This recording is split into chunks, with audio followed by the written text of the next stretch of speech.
Me da risa, me da risa. Fui tibio, Nicolás, para atender la emergencia del niño costero y unir al país en una sola fuerza.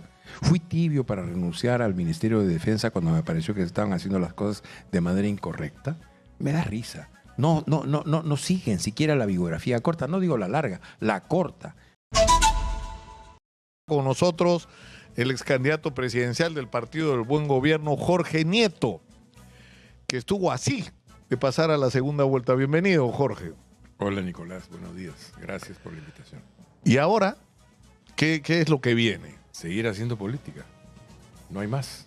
Ahora, el problema es que el 7 tenemos que votar.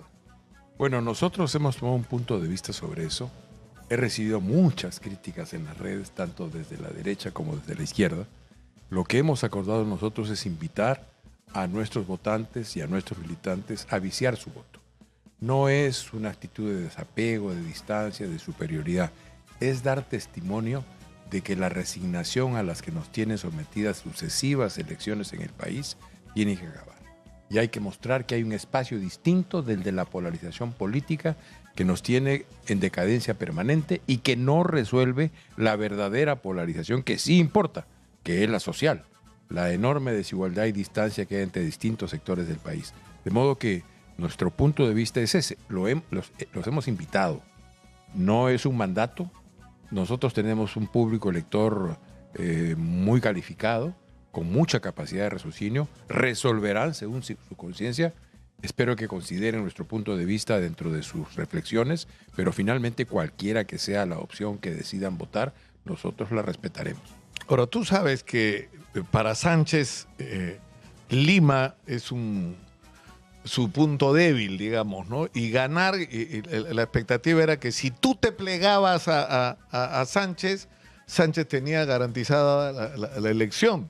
Bueno, como me ha dicho un muy querido amigo que no voy a nombrar, yo no tengo capacidad en 12. En este país, capacidad en 12, Víctor Raúl Haya de la Torre en las elecciones de 1956. En 48 horas cambió el destino de la votación y trasladó 20% del electorado de un candidato, Lavalle, a otro candidato, Prado. Porque Prado le prometió y le cumplió regresar al APRA a la legalidad. Pero hoy día eso no existe. Yo no creo tener esa capacidad. Claro, pero te estoy describiendo el escenario, ¿no es cierto? Entonces, Sánchez te necesita para Lima, Keiko te necesita para Arequipa. Bueno, digamos. Ambos dicen eso. Ambos me atacan por la decisión que hemos tomado. Ambos dicen exactamente los mismos. Y en el fondo lo que muestran los partidarios, porque tanto la señora Fujimori como el señor Sánchez han tenido una reacción bastante mesurada frente a lo que hemos dicho. Uno y otro han dicho respetamos las decisiones. Son políticos y se dan cuenta que tenemos que encontrarnos después en el Congreso. Nuestras fracciones parlamentarias, tanto en Senado como en diputados, tendrán que conversar para sacar adelante proyectos en favor del Perú. Pero hoy han mantenido ese respeto. Sus partidarios, muchos de ellos, lo que revelan es un nivel de intolerancia impresionante. No están discutiendo, por ejemplo, con el argumento que tú das. Lo que están haciendo es insultarme, permanentemente insultarme y tratar de encontrar historias todas falsas. ¡Defínete, Nieto! Todas falsas. ¿De qué lado estás? Claro, todas falsas, pero es... Vas a ser responsable de que el comunismo se puede... Vas a ser responsable de que Keiko sea presidenta. Exactamente, pero mire, hay dos vertientes de la discusión. La derecha, finalmente, lo que hace es expresar su miedo quinquenal. Cada 5 años padecen el miedo de tener un país con profundas desigualdades, con discriminación y en donde hay un sector que vota con mucho enojo porque no le favorece la situación. Dicen, vamos a ir al abismo. Caramba, hay mucha gente que ya vive en el abismo, al fondo, y esa es la que vota. Por tanto, lo que están expresando es el miedo de siempre y son incapaces de pensar y de entender lo que está pasando y se inventan un cuco, el comunismo. Castillo, Pedro, era el cuco del comunismo, Venezuela, Cuba. Mira lo que pasó, mira dónde está, mira qué gobierno hizo. No, el más comunista de todos, le decía yo, no sé quién se lo dije, a Recoba, era Los Cerrón. No hay más comunistas en el Perú químicamente puros que Los Cerrón. Son marxistas, leninistas por estatuto. Y han negociado. Y están sentados en el Congreso. No solamente están sentados, han hecho una coalición con el fujimorismo en sucesivas votaciones. Ya han llegado a un acuerdo y son parte menor, pero parte de la coalición que nos ha gobernado en los últimos 4 o 5 años. Cuando la señora Fujimori dice que va a hacer cosas, yo digo, el de Dina, el de Gerí y el de hoy son tus gobiernos. tienes ministros, porque tiene ministros, y ella sabe porque le consultan. De modo que lo que nos han dado en materia, por ejemplo, de seguridad, es lo que nos van a dar después. No veo cambios significativos. Tiene una bancada. Si ella quisiera siquiera hacer el gesto simbólico de decir vamos a derogar las leyes que favorecen a los criminales, hoy lo podría hacer. Pero claro, eso supondría que tiene que poner en vereda a Rospigliosi. No lo va a hacer, porque eso ellos piensan igual en ese punto. Y eso es lo que nos prometen en adelante. O sea, no hay nada que pueda hacer ninguno de los dos. Si uno de los dos te ofrece, ya Nieto, tú eres el presidente del Consejo de Ministros. Mira, o sea, no hay nada. Nicolás. O sea, no lo digo en el peor sentido en el que se ha convertido, lo digo en el buen sentido. Vamos a hacer una alianza de gobierno yo te entiendo, y vamos al centro. Sí, yo ¿no? te entiendo. ¿Qué ha pasado con esas experiencias en el pasado? Es que la gente olvida. Hubo un sector del otro lado que me critica, de la izquierda, que dijo vamos con Ollanta a la transformación. ¿Qué pasó? 6 meses después los votaron del gobierno y salieron con el rabo entre las piernas. ¿Qué pasó con Pedro Castillo? Exactamente lo mismo. Entraron al gobierno con Pedro Castillo y 8 meses después estaban fuera del gobierno y habían aceptado una serie de cosas. Fujimori, 1990. Fujimori en el 90. La izquierda entró y prohijó a Fujimori. Entonces tienen que hacerse cargo de las consecuencias de elegir permanentemente al mal menor que termina siendo un mayor mal. Porque la izquierda estuvo detrás de la elección de Fujimori y mira lo que pasó. La izquierda estuvo detrás de la elección de Pedro Castillo y nos heredaron a Aníbal Boluarte y a sus 50 muertos. Tienen que asumir, alguna vez tienen que hacer autocrítica de lo que han hecho, alguna vez tienen que hacerse cargo de sus responsabilidades. Es un sector que está muy cómodo en sus espacios laborales, no tiene la interés de asumir el riesgo político, de ingresar a armar un partido, de construir una opción política para el país, pero están prestos para sumarse a aquel que gane desde el espectro que más o menos creen tener. Bueno, hay que acabar con eso. Nuestro voto viciado no es solamente un señalamiento de que hay un espacio que combate la polarización y que necesita firmarse en el país, también es una distancia con la desesperanza y una distancia ética y moral con esta forma de hacer política. Y concluyo con tu pregunta sobre el premierato y tal. Me lo han ofrecido 4 veces en el pasado, Nicolás. A mí me dicen, Nieto se está buscando acomodar. Nieto es un acomodaticio. 4 veces me han ofrecido el premierato y 4 veces lo he rechazado. Yo renuncié al cargo de ministro de Defensa y me dicen acomodaticio. Yo veo que hay muchos en los sectores que hoy día están criticándome con dureza y de modo personal, que cuando tuvieron que elegir entre su partido y el sueldo de asesor en la oficina del primer ministro, eligieron el sueldo de asesor. E inventaron una distancia política que no existía. La inventaron. Cuando hubiera sido más sincero decir, oye, compañeros, necesito la chamba. Claro, como que Prealé fue el que dijo eso de cuando hay que escoger entre el sueldo y la historia. Él fue el que lo dijo. Y ¿Quién? que hay gente, Ramiro Prealé creo que fue el que dijo lo del sueldo. Y buenísima frase. No la voy a encontrar. No lo recuerdo. ¿No? Que a veces tiene que escoger entre el sueldo y la historia, hay que escoger por la historia, por sacrificios que suponga, pero en fin. Ahora, pero es que en eso la política es un riesgo, Nicolás. Claro, pero a lo que voy es, yo entiendo, es decir, a mí un mensaje que sea simplemente, te estoy hablando como electora, ya pues, me salgo de mi postura simple, estoy como elector, como ciudadano peruano promedio, porque estoy dentro del 83%, porque somos 83% los peruanos que no hemos votado ni por Sánchez ni por Keiko. 83%, somos la mayoría aplastante de este país. Y tenemos que escoger entre dos que no nos gustan. Esa es la verdad, ¿no es cierto? No es Entonces, la verdad. También puedes viciar tu voto. Ya, pero si tú me dices solamente vicias tu voto, ya. Pero ¿qué más, pues? Bueno, Nieto? ¿qué más? O sea, necesitamos un camino. ¿Cuál es la diferencia? ¿Cómo salimos de esto? ¿Cuál es la diferencia, Nicolás? Que con una o con otro sentados en el sillón de la presidencia, nosotros vamos a tener una bancada en el Congreso, en senadores y en diputados que va a tener capacidad de control. Por ejemplo, sin nosotros no hay vacancia del señor Sánchez.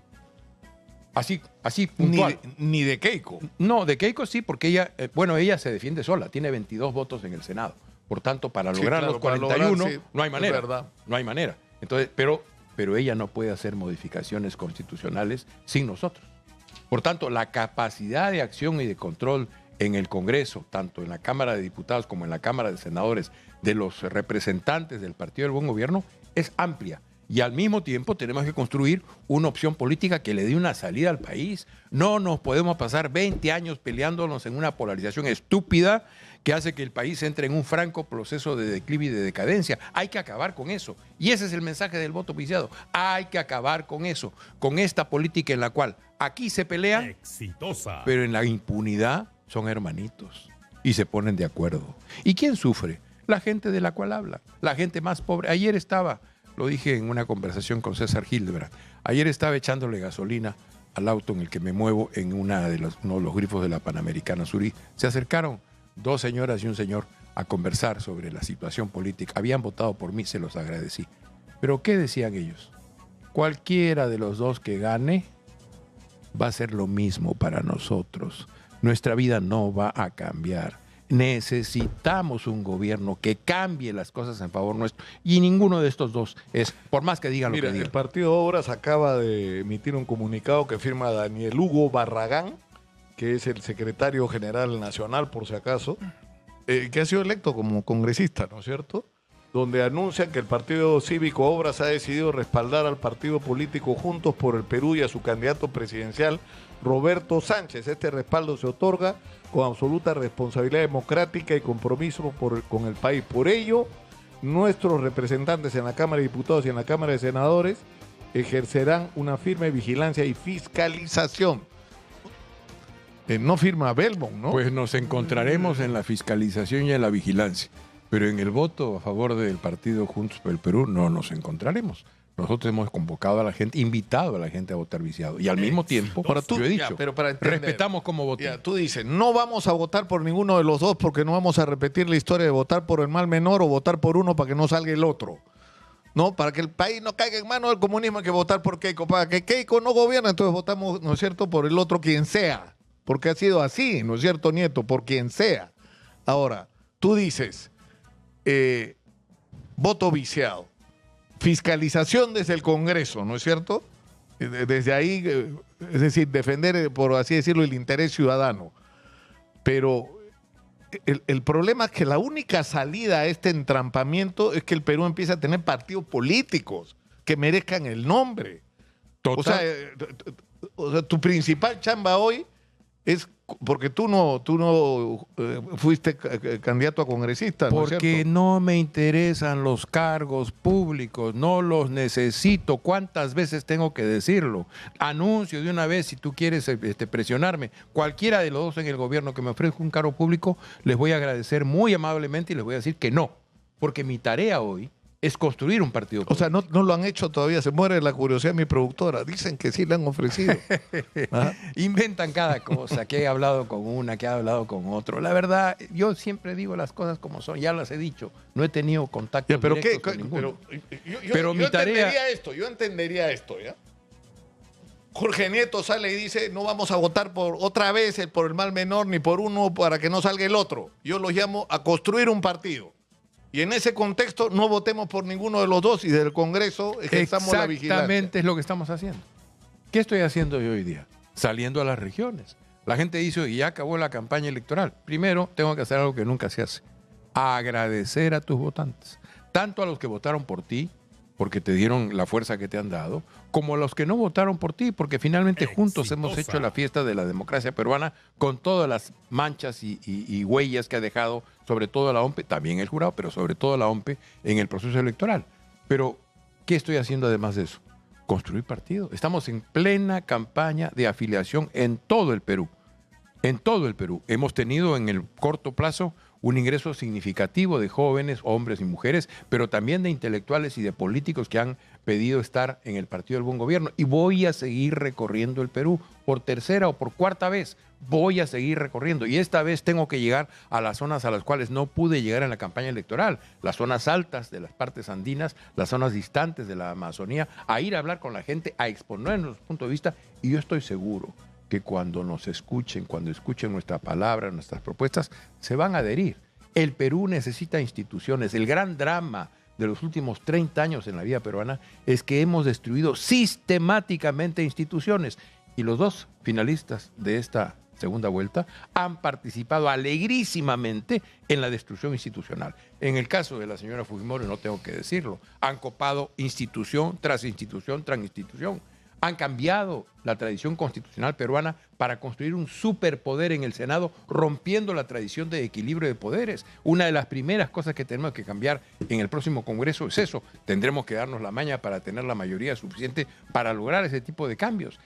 Y en el caso... Eso es a lo que quería ir. Es decir, ¿qué posibilidades hay en este? O sea, yo creo que está claro que quien gane las elecciones tendría que partir, bueno, ojalá que esté claro para ellos.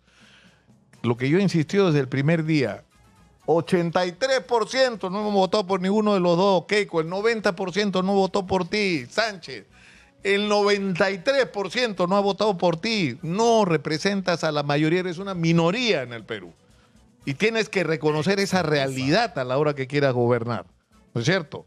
No es que tienes medio país en contra, tienes a la mayoría del país que para empezar no confía en ti, Así es. ¿no es cierto? Porque no te dio su voto, porque si confiara te lo hubiera dado. Entonces, eso debería ser, digamos, un primer filtro para quien asuma el gobierno, sea quien sea. Un ¿no es cierto? principio de realidad. Ser consciente de esa, claro, Un ser consciente principio de de esa realidad. Así es, y ella tiene que asumirlo. Y lo pasa lo mismo con el señor Sánchez. Ambos son un riesgo para la democracia. Uno de los aliados que ahora esconden es el señor Humala. ¿Qué nos promete? Paredón, marihuana y Estado teocrático tahuantinsuyiano. ¿Qué es esto? Estamos en el siglo XXI y es un aliado fundamental. Y lo mismo que la presencia en el Congreso de gente que viene del Movadef, es decir, de gente que viene finalmente de Sendero Luminoso. Son un riesgo. Es una derrota política para ellos estar en el Congreso. A mí me parece muy bien, porque ellos empezaron su vida política quemando ánforas en el 18 de mayo de 1980. Que hoy estén como electos diputados es una derrota política. Yo no coincido con la opinión de muchos ex policías de distinto rango que dicen los derrotamos militarmente, pero no los derrotamos políticamente. Mentira. Claro que ha sido derrotado. Han tenido que aceptar la democracia como el Han tenido marco. que aceptar la democracia y la democracia se ha afirmado desde 1980 hasta hoy, 46 años, a pesar de la resistencia amara y el terror que hicieron y a pesar de todas las posibilidades que han tenido de boicotearla. Por tanto, hoy día, cuando ingresan al Congreso, es la asunción de la derrota política de Sendero Luminoso y del pensamiento Gonzalo. Pero siguen siendo un riesgo, porque no han renegado de él. Por tanto, riesgos contra la democracia tenemos de un lado y del otro, y riesgos contra la economía de ambos lados. Si la señora Fujimori no acepta esa realidad que tú dices y no logra construir una estabilidad política suficiente como para poder atraer inversiones, seguiremos en lo mismo. Y del otro lado pasa exactamente igual. Hoy día la candidatura del señor Sánchez se ha maquillado con un sector que políticamente se le dice caviar, ¿no es cierto? Han entrado, en realidad son ellos los que han sostenido el último debate entre equipos técnicos, no estaban en esa propuesta política hace solamente No, una 15 semana, días. 10 días antes. No estaban allí. ¿Y sabes qué? ¿Qué nos garantiza que esos señores van a durar en el gobierno cuando Roberto Sánchez diga, se acabó, ahora entramos a la de verdad? Como les pasó con Castillo, como les pasó con Ollanta Humala, como les pasó con Fujimori. Ninguna autocrítica. Ellos están por encima de la historia, por encima del bien y por encima del mal. Una consideración de evaluación siquiera, ¿no? Alguna duda sobre cómo 3 veces antes, 4 veces antes terminaron finalmente siendo echados de los gobiernos que pensaban que iban a ser históricos y hoy nos vuelven a proponer la misma receta. Es el mal menor el que nos tiene aquí, porque el mal menor se termina convirtiendo en el peor mal. Tenemos que cambiar y obviamente ni una ni otra opción para nosotros es viable. Eso de que tengo pactos secretos con Sánchez o pactos secretos con Fujimori, a mí me da risa. Que insinúen que tengo pactos secretos con la señora Fujimori cuando fui yo el que renunció al Ministerio de Defensa por un indulto que no me pareció humanitario, sino político, es hablar contra toda evidencia. Usan una foto, se lo dije ayer a don César Hildebrand, usan una foto mía en el Estadio Nacional donde aparezco con un buzo blanco y rojo. Al lado mío están la señora Letona y el señor Torres, Miki Torres, en la puerta de un ascensor. Una circunstancia casual. ¿Qué tenía que hacer yo? ¿Pedirle a unos de mis edecales que me trajera un cuchillo para degollarlos? ¿O estar tranquilo esperando que el ascensor nos distanciara? Porque yo tomé el ascensor primero y ellos después. Y cada quien se fue al lugar que le correspondía para mirar el partido de fútbol. Pero a partir de esa fotito arman toda una truculencia absolutamente estúpida, mentirosa, falsa. Y del otro lado pasa exactamente lo mismo. Cualquier detallito es motivo de insinuar cosas que no son ciertas, cuando en realidad lo que deberían estar tratando de hacer, no conmigo, con mis electores, es tener una política razonable de conversación y de acercamiento para ver de qué manera logran que un sector de la sociedad que no es de ellos, que como tú dices llega hasta el 80 y tantos % del país, los apoye, les comience a dar viabilidad. Y eso no es lo que están haciendo. Ahora, el problema es que esta es la circunstancia en la que estamos, ¿no es cierto? El 83%, porque yo insisto en esta cifra, si uno compara los resultados electorales en relación a lo que es el universo electoral en el Perú, la cifra es esa, 10.5% votaron por Keiko, 7.4% más o menos votaron por Sánchez. Esa es la verdad, la inmensa mayoría no votó por ninguno de los dos. Sin embargo, uno de los dos va a gobernar y el país está agobiado por la crisis de inseguridad, por la corrupción, por el colapso general de los servicios. Hay una especie de colapso general de la vida nacional. No sé si te has dado cuenta, no funcionan los semáforos. El tránsito acá en Arequipa es un desmadre. Pero si no tenemos gobierno hace 3 gobiernos, Nicolás, ¿qué te sorprende? Por eso los criminales están tan campantes atentando contra la gente. Hay miles de familias que pasan la vergüenza ignominiosa de pagar un cupo semanal. Miles de familias. ¿Qué han hecho estos que han estado en el Congreso ahorita, tanto Fuerza Popular como Juntos por el Perú? ¿Qué han hecho por eso? ¿Cuáles han sido las iniciativas que han tomado? ¿Cómo se han preocupado por la gente? No lo han hecho. Han pactado uno para que no le digan mochasueldos y le arregle el asunto y pueda seguir en la vida porque pactaron. ¿Quién lo salvó al señor Sánchez de que fuera acusado de mochasueldo? El fujimorismo, Fuerza Popular. Y lo mismo pasa del otro lado. Han dado leyes para protegerse y han terminado favoreciendo a los criminales. Y miles de familias están hoy día pagando cupo. La vergüenza de pagar cupo. ¿Van a producir una cosa distinta de la que han hecho? Yo la verdad no tengo ninguna expectativa. Si lo han venido haciendo, si hoy día no lo hacen, porque hoy día podrían hacerlo. La señora tiene bancada, dice uno de sus partidarios, pero somos solamente una parte del Congreso, apenas 22 en el Congreso. Bueno, use esos 22 para por lo menos hacer el gesto político ante el país de presentar una iniciativa que abata esas leyes pro crimen. El gesto político. Es bien fácil, pero no lo pueden hacer. Porque están comprometidos. ¿Y están comprometidos con qué, Nicolás? Con la corrupción. ¿Tú crees que el ministro del Interior, la policía, no sabe todo lo que está pasando en sus instituciones? ¿Tú crees que la policía no sabe dónde están los criminales? Tengo la experiencia vital mía. Saben perfectamente quiénes son los que venden droga, quiénes son los que extorsionan, quiénes son los que chantajean, pero no intervienen. ¿Por qué no intervienen? Porque viven de eso. Porque sus jefes le dicen, usted me tiene que dar 20,000, 30,000 soles mensuales de su distrito, si no lo saco de comandante. Y el comandante dice, ¿y de dónde saco 20,000, 30,000 soles? Yo no tengo presupuesto. Lo sacan de ellos, de los que tienen de los delincuentes. De los delincuentes. Esa es la realidad. ¿Qué han hecho frente a eso durante los últimos 5 años? Nada. ¿Qué han hecho? ¿Qué ha hecho el señor Sánchez? ¿Qué ha hecho la señora Keiko Fujimori? Y ahora creen que mandándome a sus troles, a sus militantes que nos atacan y nos insultan, ¿creen que van a doblegar mi voluntad? No me conocen. Lo único que hacen es ponerme más hierro en el alma y estar más convencido de que necesitamos un nuevo partido político que construya un espacio de centro y que construya una política honesta. Porque me han atacado, me han insultado, me han dicho esto, lo otro. Durante la campaña electoral no han podido mostrar nada. No han podido demostrar nada. Porque tenemos una biografía limpia. Y eso les molesta. Porque no somos, pues, parte de este enjuague mafioso corrupto que hay en el Congreso. Tenemos anunciado su decisión personal y ha recomendado a quienes votaron por él y lo siguen y son parte de su partido votar viciado en esta segunda vuelta. Ninguno de los dos.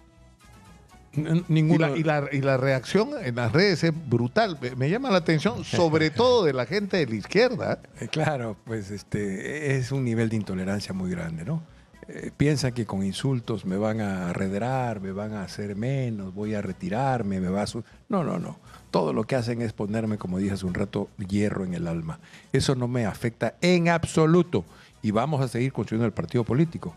A pesar de que me digan tibio. Cuando me dicen tibio, yo me acuerdo de un nadador mexicano que ganó una medalla de oro en las Olimpiadas de 1968. Le decían el Tibio Muñoz. Y le decían el tibio porque su mamá había nacido en Aguascalientes y su papá en Río Frío. Por tanto, me da risa, me da risa. ¿Fui tibio, Nicolás, para atender la emergencia del niño costero y unir al país en una sola fuerza? ¿Fui tibio para renunciar al Ministerio de Defensa cuando me pareció que se estaban haciendo las cosas de manera incorrecta? Me da risa. No siguen siquiera la biografía corta, no digo la larga, la corta. Simplemente expresan sus frustraciones, es todo lo que hacen. Mira, estamos ya al borde, ¿no es cierto? Faltan ¿cuántos días? 10 días para las elecciones. Y esto es lo que ha hecho Rafael López Aliaga. Tenemos audio en el estudio, ¿no es cierto? Lo que escuche Jorge, adelante. Ya nos robaron las elecciones 2021 con el mismo sistema. La cuestión es que no estábamos tan preparados como ahora. Ahora sí estamos muy preparados, pero ante un jurado nacional de elecciones que es cómplice de este golpe de Estado al Perú y está poniendo en riesgo justamente a nuestro país de entrar en una órbita de la cual están saliendo todos los países de Sudamérica, de narcodictaduras, ¿no? Por eso es que hemos tomado la decisión. No al voto en blanco, no al voto viciado, no al voto por el comunismo e izquierda radical. Bueno, lo que le faltó decir es que va a votar por Keiko, pero no lo quiere decir porque se le atraganta. Bueno, ya conocemos el estilo, ¿no? La verdad es que ha estado bastante desubicado todo este tiempo y se ha estado dando de topes contra la pared. De alguna manera debe tener pues, para sí mismo su propia épica, ¿no? En vez de vivir de alguna manera esta circunstancia. Pero, en fin, es parte del proceso político del país. Pero estábamos hablando de los que me critican con acidez y dureza, me insultan desde la izquierda. Y yo les hago las preguntas siguientes. Que piensen que su voto por el mal menor nos dejó a Fujimori, nos dejó a la señora Dina Boluarte, nos dejó al señor Ollantumala, que hoy día está preso, y que hizo un buen gobierno, un mejor gobierno de lo que se pensaba, sin ellos, porque a los 6 meses o a los 5 meses les dio una patada, ya sabes dónde, y lo sacó del gobierno. Que piensen un poquito, que sean un poquito autocríticos con su idea del voto del mal menor. Nos han dejado a la señora Boluarte y al señor Fujimori. Ya pues, un poquito de autocrítica, ¿no? Un poquito. Ahora, ¿qué más ha pasado? Lo que ha pasado en las últimas horas, para los que todavía no lo saben, ahora Nación de Alfonso López Chao le ha dado su respaldo al señor Roberto Sánchez. Lo acaba de hacer el partido Obras, aunque el comunicado no lo firma Ricardo Belmont. No lo firma Ricardo Belmont. Y bueno, finalmente primero la gente ha decidido respaldar la candidatura de Roberto Sánchez, pero acá ha ocurrido algo sorprendente, ¿no? Que Marisol Perestello ha dicho que no va a votar, tiene una posición más o menos como la tuya, ¿no? Marisol Perestello, aunque no ha sido explícita, como bueno, lo está haciendo yo le he escuchado decir que iba por el voto, por viciar su voto. por viciar. No, acá lo ha dicho el lunes. Eso le he escuchado decir, está en ese punto de vista. Me parece razonable, es coincidente con lo que estamos diciendo nosotros. De modo que, pues, qué bueno que haya sectores del país que piensen en el futuro.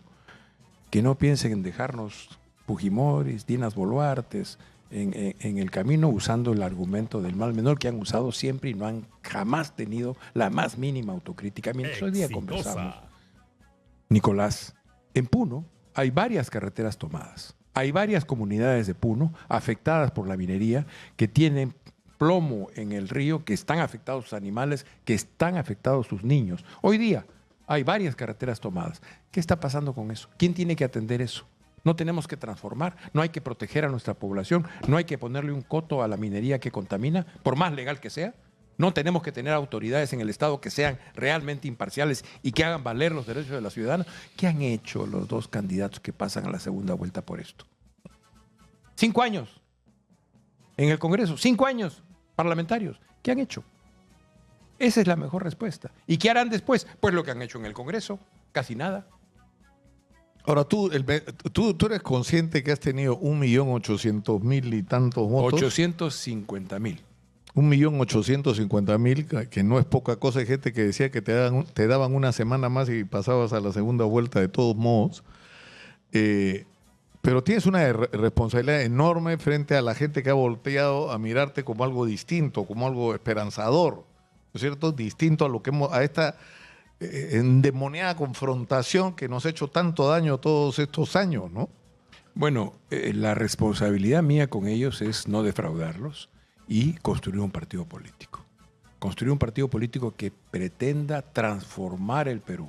No solamente participar en elecciones, transformar el Perú. El Perú necesita instituciones en general, pero instituciones políticas. Pero eso es lo que a mí siempre me pareció, habiendo sido yo joven digamos, de izquierda, a mí siempre me causó admiración el fenómeno del APRA, y de alguna manera por mi abuela, muchos de mis tíos que eran apristas, pero hasta el forro, que ellos no estaban en un partido porque querían ganar una elección. No porque va a haber elecciones, entonces hacemos un partido. No, ellos querían hacer un partido porque querían cambiar Perú. Querían un país distinto y tenían un sueño compartido. Eso me parecía fascinante. Bueno, esa es la y que perduraba más allá de cualquier adversidad. Podían ganar, derrota, perder elecciones, y podían ilegalizarte, podían, ¿no? Y que atravesaron persecuciones, muerte, destierro, ¿no? Era el viejo y heroico pueblo aprista. Lamentablemente, con todo su hedonismo, además de las cosas positivas que tenía, García pues malbarateó eso. El APRA hoy día, aunque los apristas no lo quieran reconocer, es resultado de esa pérdida de la ética que insufló Víctor Raúl Haya de la Torre en el APRA y en el viejo pueblo aprista. Y poco a poco fueron convirtiéndose en distintos grupos asociados tras la ideología aprista, pero gestionando intereses, como lo hemos visto todos en el país. Por tanto, necesitamos otra vez gente que pueda construir instituciones que insuflen esperanza, expectativa y una militancia a pesar de toda adversidad. Hoy día yo sé que hay chicos, chicas de los que me han apoyado que se sienten algunos más cerca de un lado y otros más cerca del otro. Y quizás votarán en una dirección o en otra según su conciencia. Es un avatar, es una circunstancia. ¿Qué es lo importante? Que estemos juntos en el esfuerzo largo e histórico de transformar el Perú y de darle al país una política con honestidad. Una política de servicio a la gente y de servicio al país. Lo que tenemos hoy día no es eso. Lo que tenemos hoy día es una degradación de la política. No es por casualidad que buena parte de los congresistas actuales estén con problemas judiciales y no es por casualidad que hayan legislado para librarse de esos procesos judiciales. No es por casualidad que uno moche sueldos y que la otra tenga que finalmente arreglarse recibiendo millones y millones de financistas a los cuales luego les devuelve leyes, porque así es. Entonces eso tiene que acabar. Y nuestro grito de invitar al voto viciado es el grito para decirle al Perú, tenemos que acabar con eso y es posible otra política y es posible otro país. Yo quisiera terminar con algo un poco, no sé si nostálgico, pero el otro día escuchaba esta canción de Víctor Manuel que dice algo así como yo también nací en el 53 y este no es el mundo con el que soñé. Y me hacía pensar si la generación a la que más o menos pertenecemos tú y yo fracasó. Fracasó, porque compartimos, más allá incluso de ideologías, el sueño de un país distinto y lo que tenemos no es ni de lejos el país con el que soñamos. Nicolás.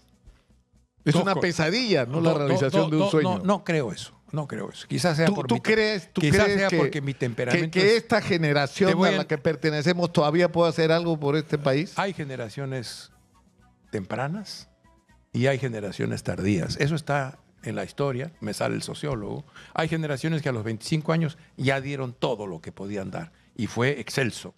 Y hay generaciones que no dan su mejor fruto, sino cuando están en el ocaso de su vida, a los 50, 60, 70 años. Yo creo que nuestra generación es parte de esas generaciones tardías.